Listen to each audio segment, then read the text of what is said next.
দেশের 4 সমুদ্র বন্দর থেকে সতর্ক সংকেত নামিয়ে ফেলার নির্দেশ দিয়েছে বাংলাদেশ আবহাওয়া অধিদপ্তর।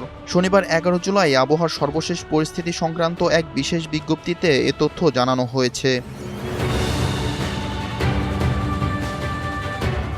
বিজ্ঞপ্তিতে বলা হয়, চট্টগ্রাম, কক্সবাজার, মংলা ও পায়রা সমুদ্র বন্দরসমূহকে তাদের আগে সতর্ক সংকেত নামিয়ে ফেলতে বলা হয়েছে।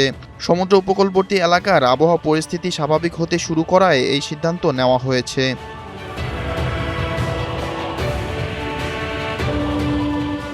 তবে সমুদ্র শান্ত হতে শুরু করলেও উত্তর বঙ্গোপসাগরে অবস্থানরত মাছ ধরার নৌকা ও ট্রলারসমূহকে আজ সন্ধ্যা পর্যন্ত সম্পূর্ণ সাবধানে চলাচল করতে বলা হয়েছে।